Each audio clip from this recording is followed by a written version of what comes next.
Hello, hello, hello. Welcome. I am here to talk to you about the Chicago 2022 Marathon. I'm going to close the door real quick. So what I hope to accomplish in this video is, one, to answer a lot of questions that I had going to this race. So hopefully for you people who are thinking of running it in the future, and just to kind of go through the experience. So a little context, had only run one other marathon, and that was in 2012. So at that time I was 32 years old, so fast forward, I was 42 years old to run the 2022 marathon.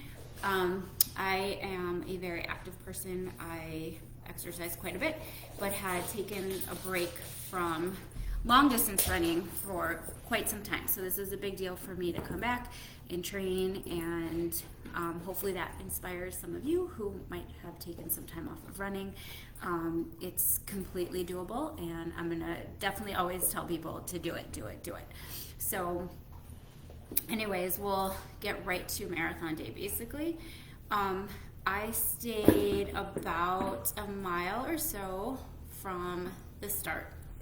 A little over a mile from the start. Woke up that morning, walked over to meet my running group, who was meeting at a hotel that was about a 5-block walk from the start.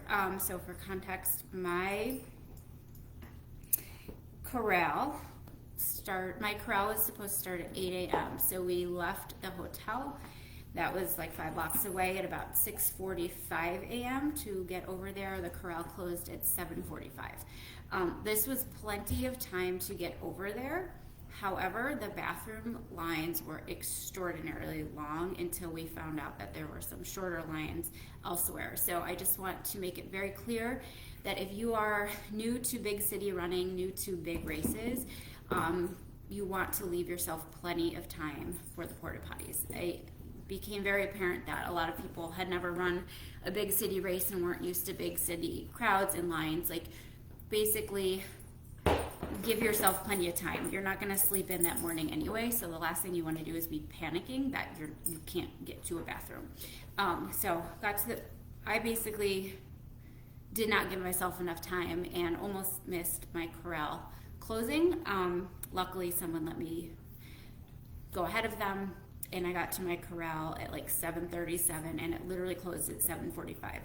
The gates and the entrances are extremely well marked, so you don't have to worry about that in Chicago. It's so well run, but give yourself plenty of time. I also didn't gear check because I had left my stuff with my team room, so that cut out another sort of kind of logistical thing that a lot of people have to deal with. I typically don't gear check because it just adds more anxiety, I think, to the process. It was about 45 degrees at the start line, so I wore a hoodie that I knew I was going to throw off, shorts, a tank top, and then I cut holes in some long socks to keep me warm at the start line. And since I only had a few minutes before the race started, that was actually perfect. Again, if you're not used to big city crowds, big city races, it's going to feel really overwhelming for you. It's okay. Take deep breaths. The crowd will eventually disperse, but it can be really overwhelming, even for me, who spent most of my life running in big crowds. It was very overwhelming at that start line. So as soon as we started, I only had a few minutes to wait before I went across the start line. If you are in a later wave or later corral, there can be a whole lot more wait time. So definitely bring clothes that are going to keep you warm. Some people bring like those Mylar blankets. If it's a chilly day, bring stuff that you can throw off. That's a really helpful tip. Okay, so started the race. The way I kind of like remember the race is in like 3-mile chunks. So the first 3 miles of the Chicago Marathon are more or less in the downtown area, like in the big buildings. You go under like a bridge at first, And the best piece of advice I can give for anyone is don't worry about how fast or how slow anyone, here's my dog, just took a stuffed animal, how fast or how slow anybody around you is going. The best piece of advice I was given is run your race, like literally put your blinders on, because there's going to be people passing you right out the gate. Don't be that person.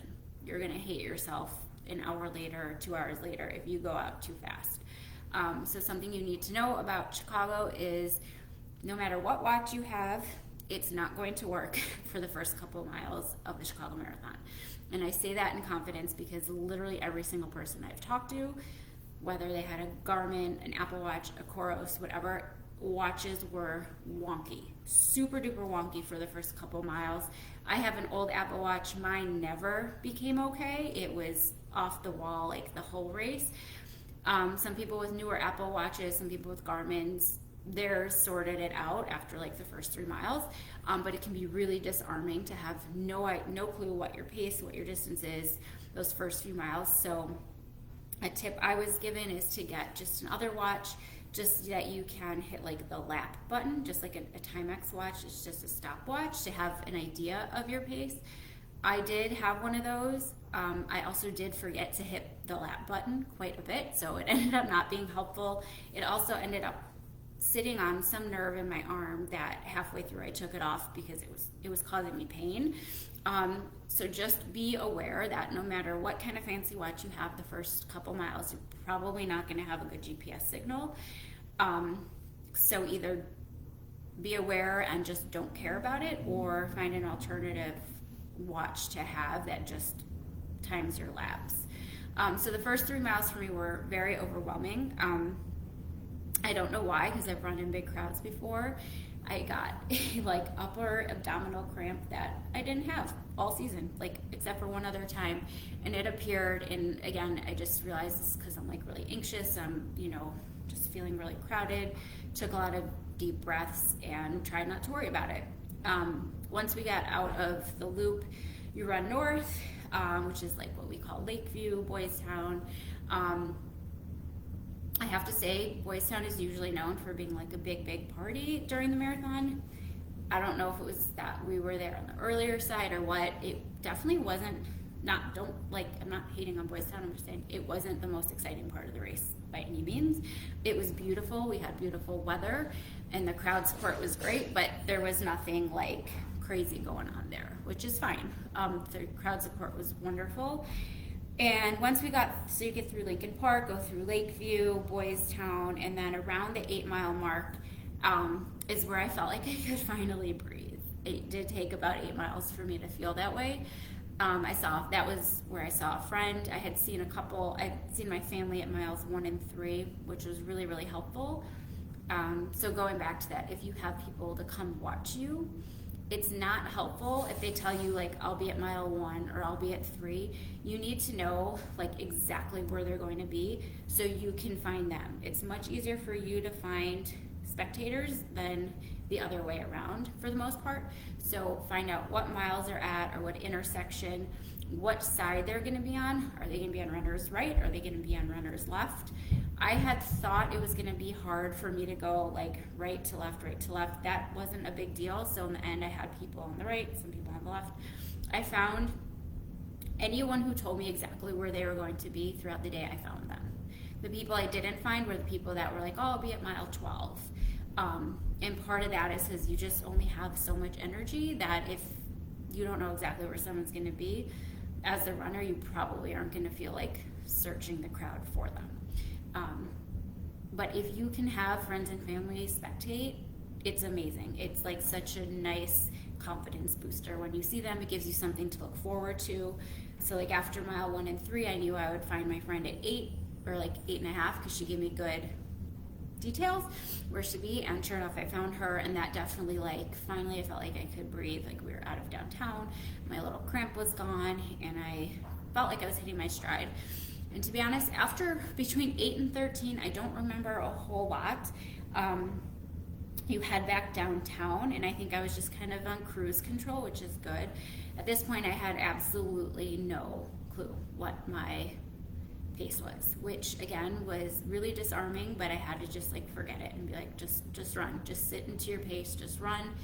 My goal was to run slower at the beginning and pick it up later on, and I had no idea what my pace was at that point. So then you get back downtown, and you know that mile 13 is coming up, which is really exciting. You're halfway there, and I knew by mile 13, I was like, if I feel like this at mile 13, I'm going to be fine. And mile 13, you know, is half the distance. Hit mile 13, again, saw my family, was a big confidence boost, and then I knew I would have a friend, my friend Katie, would be at 14. So again, just having those like things to look forward to made such a big difference. And as we headed out of the loop again, kind of west and heading south, I saw Katie, easy to spot. Again, she told me I will be runner's right. As soon as you turn on, it was like Halstead and Jackson, you're gonna see me. And I literally like fell into her arms. Like that's how good of her directions were. So when I tell you, tell your spectators to be specific, have them be that specific.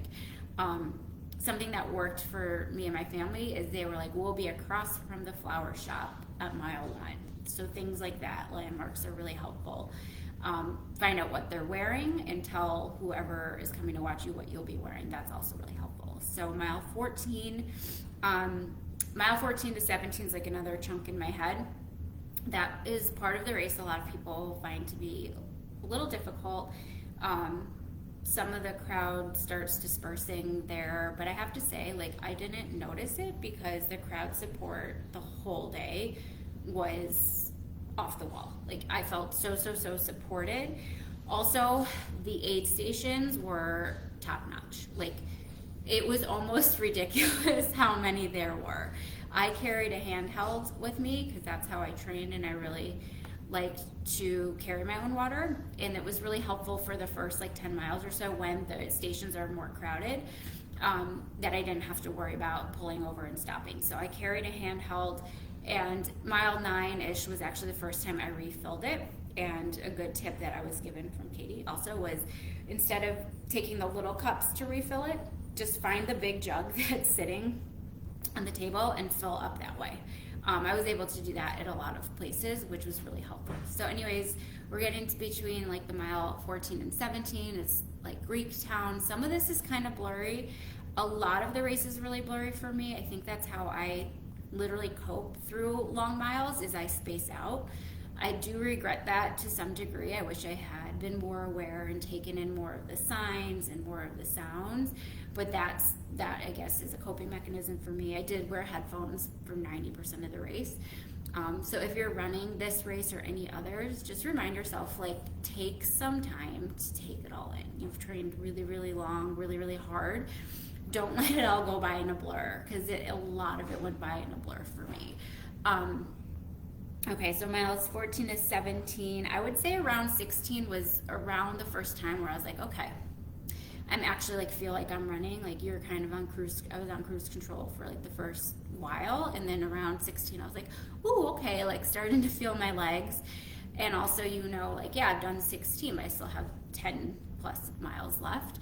But if you've trained, like, 10 should not seem daunting, and it didn't, but you're just very aware, like, okay, we're not in the home stretch here. So yeah, 14 to 17 are kind of all lumped together. Saw Katie again at 17. She did have water for me in case I wanted to swap out my bottle, but I didn't need to because I was refilling on my own, so that was great. And at that point, I asked her, I was like, how am I doing? Like, I literally had no idea what my pace or my time was. And so it was really helpful to have her. She was like, you're fine, you're super consistent, you're good. And again, as a spectator, like, you can really help somebody's race so much more than you'll ever know just by reassuring them that, like, you're good, you look strong, you know what you're doing, you can do this. And then as a runner, like, don't be too proud to not ask people to do that. Like, be like, how am I doing? How do I look? And guarantee they'll be like, you look great. A lot of people, I had this too, put their names on their shirts, either on like masking tape or duct tape, or have it printed, so that strangers in the crowd can cheer for you. And when you hear your name, it's like it just like lifts you up. Like I can't even explain. I didn't hear a lot of it because I had headphones on, but it's so helpful. Yeah, David saying that a runner has multiple microprocessors going on at all times. It's so true. Like it's not just running, and you realize there's more to it than just running. Like there's so much going on, especially with all the stimulation around, and you're concentrating on doing what you need to do, but also like trying to take it all in. It's a lot. It's wonderful, but it's a lot. So we get to mile 17, got a little burst of confidence that I was going to be fine. And then 17 and 18, I had a couple other friends I spotted, which was extremely helpful again. And those are some streets that I've run for years. So to me, that was really helpful. Just felt back in my element. And one of my mantras was like, these are your streets, this is your sport. These are your streets, this is your sport. And I can't emphasize enough, having mantras like that are so helpful. They can be anything that helps you and just reminds you who you are and that you're capable. And when like miles started getting tougher, those were some of my mantras. These are your streets, this is your sport. Like you're fueled, you're strong, you're hydrated, because a lot of self-doubt can come in, and just keep reminding yourself how prepared you are for this. And if you're not prepared, I'm probably the wrong person to ask, because I over prepare for everything. But reminding yourself that you're super capable. And also at some point I just kept saying, it's supposed to hurt. It's supposed to hurt. This is normal. This is normal. Because you can talk yourself into a lot of things, and you can talk yourself out of a lot of things during a 4-5 hour race or whatever. So 17, I would say 17, 18, 19, I kind of clumped together. At some point, I believe that's where Charity Row was, and Charity Row is amazing. It like will give you the chills. It's a long stretch of all the tents of all the charities that raise like so much money for the race, or the rate, you know, they fundraise for the race, and all you get to see all their little tents and their posters. And we get emotional here, but it's like it's beautiful. So that's another kind of like thing that gets you pushed through those miles, is seeing how much money was raised just because people are running, and it's really cool. So we get through Charity Row, and at some point I run through Pilsen and Chinatown. My miles are kind of wonky right now. But again, they're super exciting. And if you can like take off your headphones and you can look around, and like the crowd literally will carry you. Yes, the heart does drive you. And David, thank you. I'm literally sitting here crying because I'm so emotional about it. But if you ever run one, you'll see what I'm talking about.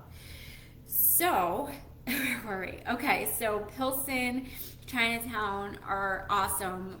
Try and take it in, and don't just like run through them without seeing the amazing crowd support. They will carry you through those miles. Okay, I gotta get it together, guys. I'm live. This is what happens when you're live. So I knew, I was like, just push through these miles. When you get to 20, I don't believe in the wall. I know everyone's like, oh, people hit the wall at 20, you hit the wall, that's when it gets hard.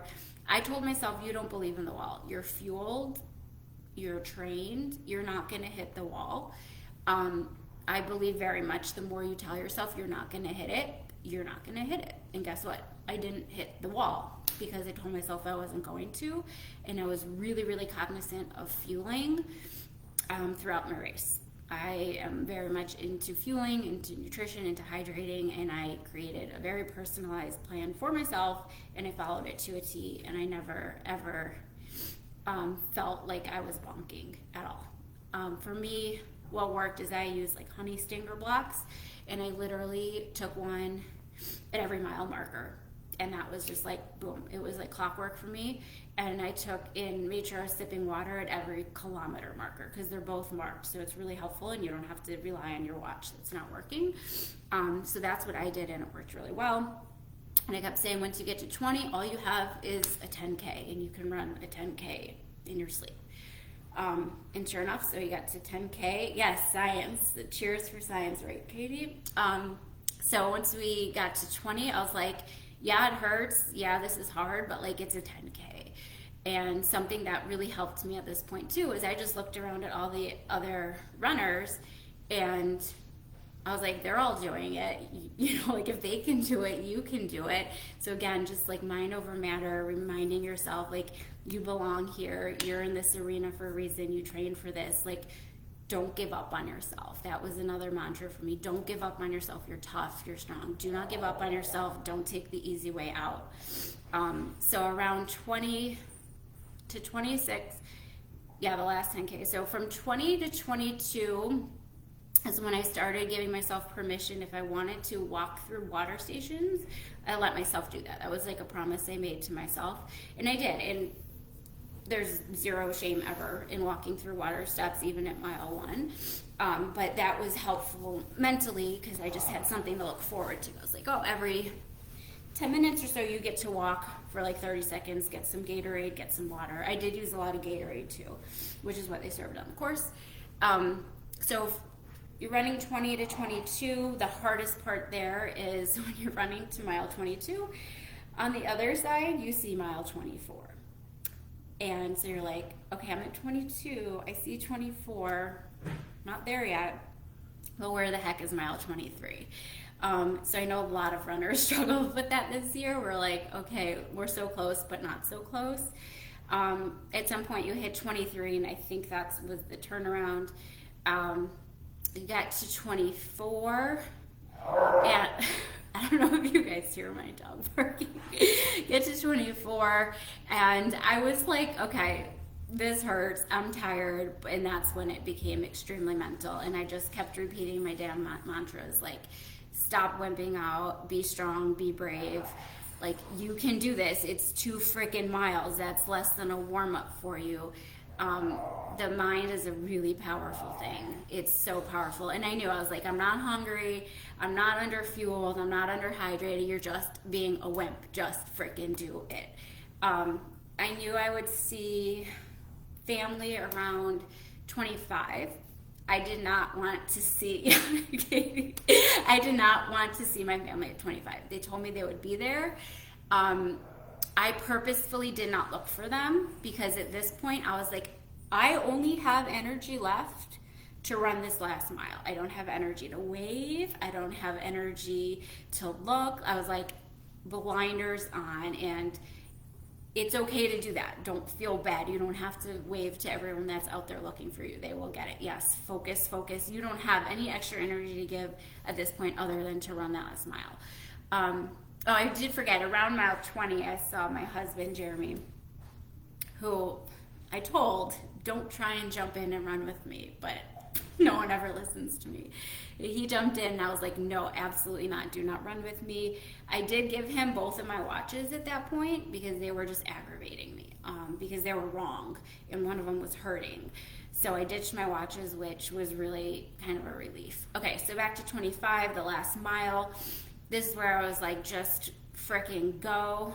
Right, you can't, David, you can't add 2 + 2 at that point. You're just running. And one of the best pieces of advice I heard on a podcast, I think it was the Run for PR's podcast, was from 20 to 26, you just go.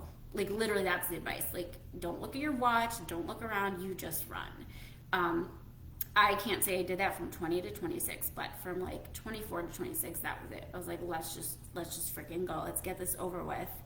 And then there were some really confusing signs the last 2 miles that had like 400 meters, 800 meters that were not 400 or 800 meters away from the finish. And I found out after that those were actually like bonus markers for the wheelchair racing, and I'm not sure exactly how it's scored or whatever, but ask anyone that ran on Sunday if that like got to their heads, and I guarantee you everyone was like, what the heck, we're not 800 meters away, we still have like a mile left. Anyway, so yeah, mile 25, just go, go, go. And then of course, as Katie said, if you've run in Chicago and you've heard of Mount Roosevelt, it's a joke here because Mount Roosevelt is literally an overpass. It's like just like where cars get from from Michigan Avenue onto like, what is it, Columbus Drive or whatever. And if you are a Chicagoan or a Midwestern runner, you're not used to hills. And this overpass at mile 26 basically feels like Mount Everest. And it's the last turn. You turn onto Mount Roosevelt, and then you finish, and then you turn left, and then you're done. And in any given day, it's an easy peasy overpass. But at mile 26, it literally feels like a mountain.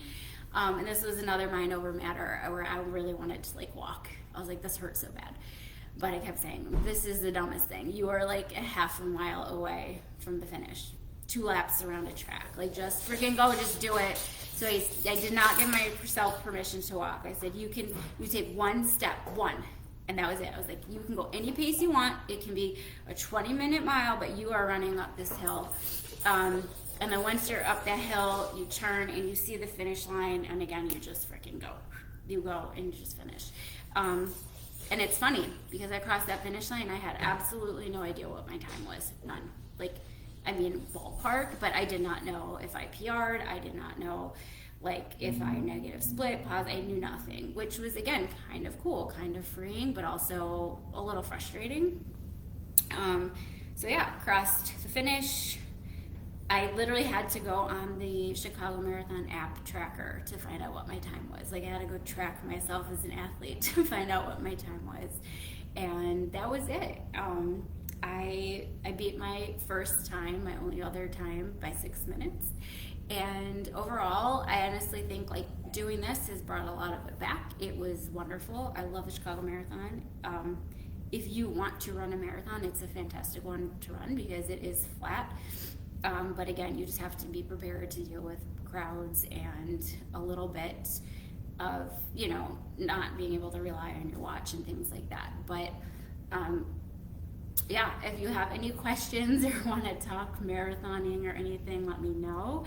And I did not think I was going to run another one this season, but I have decided to. I'm going to run the Indianapolis Marathon in 3 weeks because I'm trained, and why not eke out another race this season? So I hope that it was helpful.